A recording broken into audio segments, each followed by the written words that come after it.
Bonjour et bienvenue pour cette nouvelle exploration. Aujourd'hui, on se penche sur un vrai défi. Comment un pays peut construire une industrie solide? Oui, c'est une question clé, surtout en Afrique. Et on va regarder ça de près avec le cas du Burundi. C'est ça. On a pas mal de matières, 10 ans de données commerciales, le plan d'une école de fabrication, des analyses sectorielles, des infos sur le commerce africain. Et même un parallèle historique intéressant avec la Turquie des années 30, assez riche comme documentation. Tout à fait. Alors, notre objectif aujourd'hui, c'est de comprendre l'économie burundaise, surtout ses points faibles, dans des secteurs comme les plastiques, les produits de nettoyage. Voilà, les chiffres montrent une grosse dépendance aux importations. Mais on va pas juste faire un constat, hein. On va analyser une solution proposée, cette fameuse école de fabrication. L'idée, c'est de voir si ça peut vraiment changer la donne en formant les gens sur place. C'est ça. Est-ce que cette approche ciblée, formation, pratique, choix de secteur clé, intégration régionale, est une voie viable pour l'industrialisation? On va comparer ça avec l'histoire, donc, et puis avec des idées plus actuelles sur ce qui marche ou pas en politique industrielle. Exactement. Alors, commençons par le début, le diagnostic commercial. Qu'est-ce qu'on apprend des chiffres bruts sur le Burundi? Les données sur 10 ans, là, 2013-2023, elles sont assez parlantes. Pour l'ensemble des produits, le Burundi a un déficit commercial chronique. Et très lourd. Chronique. Oui. En 2023, par exemple, le trou était de presque 965 millions de dollars. Ah oui, quand même. Et il y a un chiffre qui illustre ça très bien, le taux de couverture import-export. Le taux de couverture. C'est-à-dire, c'est tout simple, hein, c'est la valeur qu'on exporte divisée par la valeur qu'on importe, le tout fois 100 pour avoir un pourcentage. D'accord. Et il est de combien pour le Burundi? En 2023, il était seulement de 18,4%. 18%. C'est très faible. Ça veut dire que les exports couvrent même pas un cinquième des imports. C'est exactement ça, une très très forte dépendance à l'extérieur. Et si on zoome sur les secteurs qui nous intéressent là, plastique et produits de nettoyage, j'imagine que c'est pas beaucoup mieux. Bah non, c'est même pire en fait. Pour les plastiques, le code 39 dans les classifications douanières, Mhm. le Burundi a importé pour environ 34,5 millions de dollars en 2023 et exporté seulement 3,6 millions, Donc le taux de couverture, il est 2. à peine 15%. C'est quasi rien, une dépendance presque totale. Et c'est bien en dessous de la moyenne africaine qui est déjà pas fameuse, autour de 23% pour ce secteur. D'accord. Donc presque tous les bidons, les bouteilles, les bouchons, tout ça vient de l'étranger. En grande partie, oui. Et pour les produits de nettoyage, le code 34, Oui. c'est un peu la même histoire, même si ça fluctue d'une année à l'autre. En 2023, on a importé pour 4,2 millions de dollars de savon, détergents, etc. Et les exports? Alors, cette année-là, il y a eu un pic bizarre, 5,6 millions exportés. Ça donne un taux de couverture exceptionnel de 133%. Ah, c'est mieux. Oui, mais attention, c'est vraiment l'exception qui confirme la règle. Si on prend 2015 par exemple, le taux était ridicule, moins de 2%. Moins de 2%. Voilà. Donc structurellement, le pays importe massivement ses produits de tous les jours. Bon, ces chiffres posent clairement le problème. Et j'imagine que le gouvernement burundais en est conscient. Ça va contre leurs objectifs, non? Tout à fait. Les documents qu'on a sur la stratégie industrielle du Burundi, ils insistent là-dessus. Il faut diversifier l'économie, sortir de la dépendance à l'agriculture. Produire localement, créer des emplois. Exactement. Augmenter la production locale, remplacer les importations, développer des filières comme le café, le thé. Le plan national de développement parle aussi d'attirer les investissements, de soutenir les PME. Donc sur le papier, la volonté est là. C'est là qu'arrive ce projet d'école de fabrication. Alors, le concept affiché, c'est le transfert ouvert de connaissances techniques. Ça fait un peu jargon, non? Qu'est-ce que ça veut dire en pratique? C'est pas juste une école où on écoute un prof, quoi. C'est vraiment basé sur l'apprentissage par la pratique, le learning by doing. Comment ça? Les participants, on les appelle étudiants ou entrepreneurs, ils ont une formation théorique, bien sûr, mais très vite, après une semaine de pratique intensive, paf, ils passent à la production, pour de vrai. Ils deviennent des ouvriers, en quelque sorte. C'est un peu l'idée, oui. Ils fabriquent les produits eux-mêmes. Et on sait quel produit exactement? C'est précisé? Bah oui, c'est très concret. Pour le nettoyage, la liste est longue. Eau de javel, lessive, liquide vaisselle, savon liquide, la vitre, adoucissant, des tartrons, même du shampoing pour tapis et d'eau de Cologne. 11 produits en tout. 11 produits. Et pour les plastiques? Là, c'est un peu plus large. Apprendre à reconnaître les plastiques, les bases du recyclage, les matières premières. Et surtout, la fabrication. 2 techniques principales. L'injection, pour les petites pièces, comme les bouchons. C'est ça. Et le soufflage, pour faire les contenants, les bouteilles, les bidons de 5 litres, 10 litres, jusqu'à 30 litres. Ce qui est intéressant aussi, c'est l'approche pédagogique. Ils parlent d'enregistrer les processus en vidéo, de partager le savoir entre eux. Oui, et surtout, ils sont impliqués dans la vente des produits qu'ils fabriquent. Ah d'accord. L'école essaye même de s'autofinancer comme ça? C'est l'objectif affiché, oui. C'est assez ambitieux. L'idée, c'est de former soit des gens capables de créer leur propre petite usine, soit des employés hyper qualifiés, prêts à l'emploi. Et si certains ont du mal à suivre? Le plan prévoit un système de rattrapage, de soutien, pour essayer de perdre personne en route. Et ça se déroule comment dans le temps? Sur un an, en 4 phases trimestrielles. Premier trimestre, installation, recrutement. Deuxième, formation du personnel, première production, première vente. Mhm. Troisième, formation plus poussée en gestion, vente et début de la sous-traitance. Et quatrième, contrat de sous-traitance et mise en place d'un système pour aider les diplômés à trouver des financements pour démarrer leur propre activité. D'accord. Et qui porte ce projet? Une association internationale d'entrepreneurs, apparemment, avec des partenaires locaux au Burundi. Bon, mais pourquoi ces secteurs en particulier? Produits de nettoyage, puis plastique? C'est juste parce que c'est simple à fabriquer ou il y a une autre raison? Ah non, justement, les sources insistent là-dessus. Le choix est stratégique. Elles parlent d'un moteur de synergie économique. Synergie économique, c'est-à-dire? L'idée, c'est que ces secteurs ne sont pas choisis au hasard. C'est un peu comme jouer au domino. On pousse le premier, les produits de nettoyage, un besoin de base, et ça doit entraîner d'autres choses derrière. D'accord, je vois l'idée. Exactement. Ce concept de synergie est vraiment au cœur. L'industrie des produits de nettoyage, même si elle paraît simple, elle peut tirer plusieurs autres secteurs. D'abord, l'industrie chimique. Logique, il faut les matières premières. Voilà. Tensioactifs, soude, parfum, colorant. Si on produit plus de javel ou de lessive localement, ça crée une demande stable pour ces produits chimiques. Ça peut encourager soit leur production locale à terme, soit au moins leur formulation sur place. Et puis, ça pousse à innover, trouver des formules plus vertes, biodégradables. Et c'est là qu'on arrive au plastique, j'imagine. Exactement. Qui dit produit de nettoyage, dit emballage. Et ces emballages, c'est surtout du plastique, Les bouteilles, les bidons. fait par soufflage. Et les bouchons, les gâchettes du pulvérisateur, fait par injection. Donc si on fait plus de nettoyants localement, on a besoin de plus d'emballages plastiques locaux. Ce qui justifie la formation et l'investissement dans les machines de soufflage et d'injection de l'école. Tout à fait. Et ça stimule aussi l'innovation dans les emballages eux-mêmes, le design, réduire le poids, utiliser du plastique recyclé. Et ça ne s'arrête pas là, j'imagine, cet effet domino. Non, parce que ces machines de soufflage, d'injection, elles ont besoin de maintenance, de pièces, et surtout, elles ont besoin de moules. Ah oui, les moules pour donner la forme au plastique. Précisément. Et ces moules, c'est souvent de la mécanique de précision, faite avec des machines-outils à commande numérique, des CNC.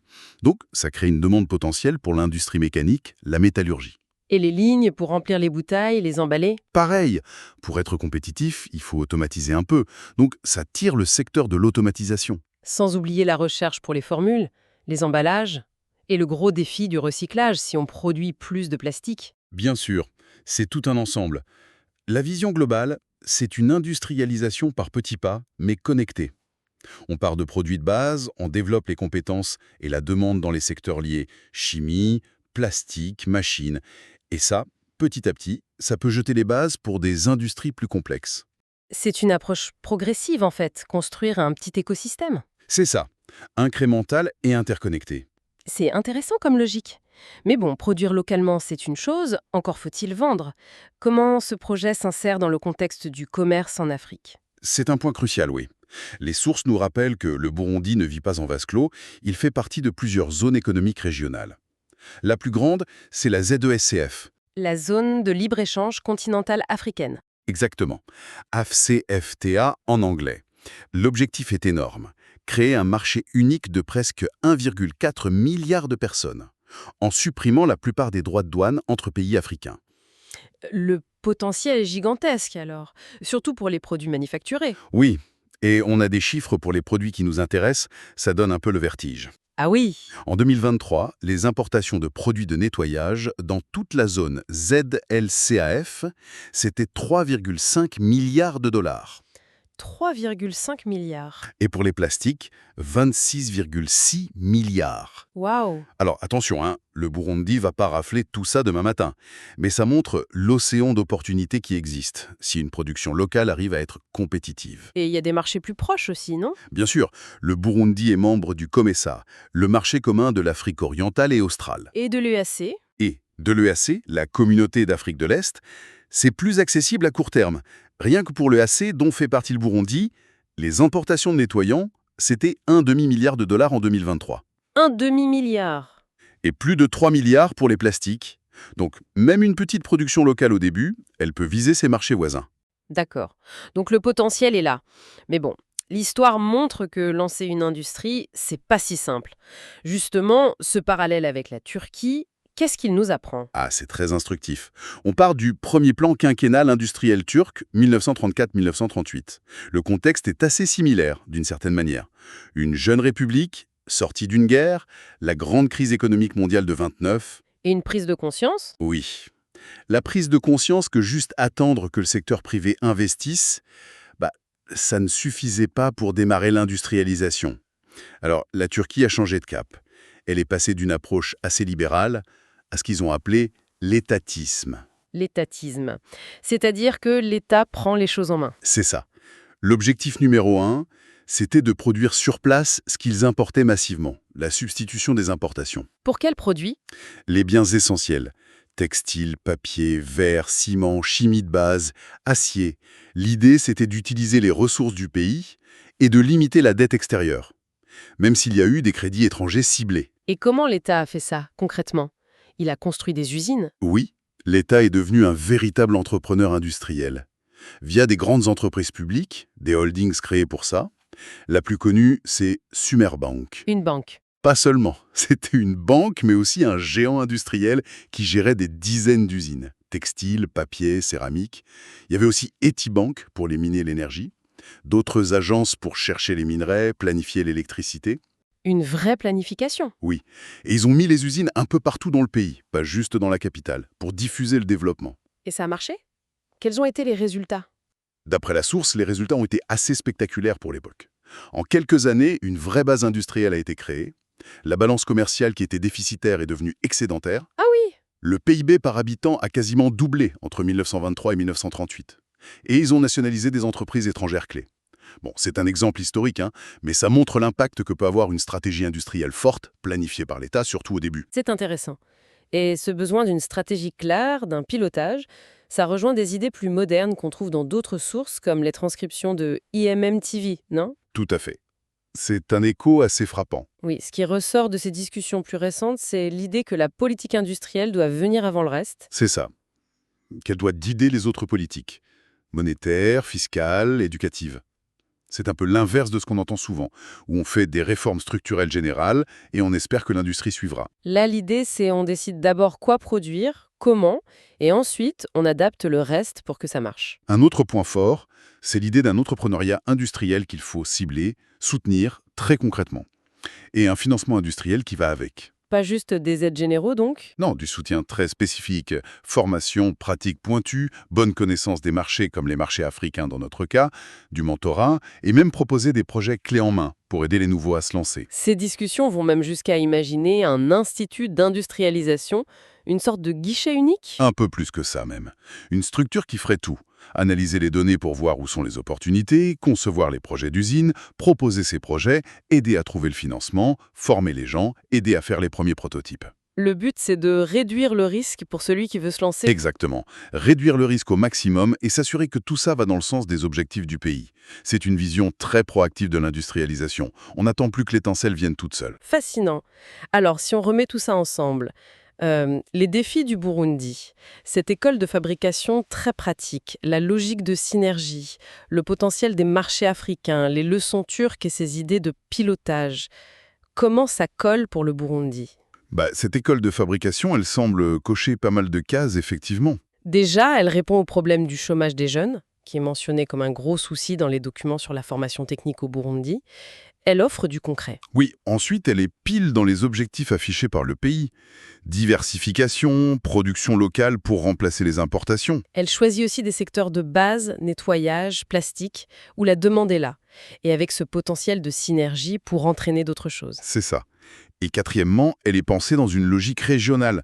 Viser les marchés de l'EAC, du COMESA et peut-être un jour la ZLECAf. Donc au final, c'est plus qu'un simple centre de formation, cette école. Ah oui, clairement. Elle incarne une approche plus globale. Elle combine plusieurs des principes qu'on a vus, une approche sectorielle ciblée, comme les Turcs à leur époque, Mhm. l'intégration de la formation pratique avec la production réelle et la vente, ce qui est clé pour apprendre à entreprendre, un modèle qui essaie d'être autonome financièrement, ce qui est important pour durer, Et elle offre un soutien. oui, un cadre de soutien intégré, technique, commercial et potentiellement financier à la fin. Ça diminue énormément le risque pour les futurs entrepreneurs.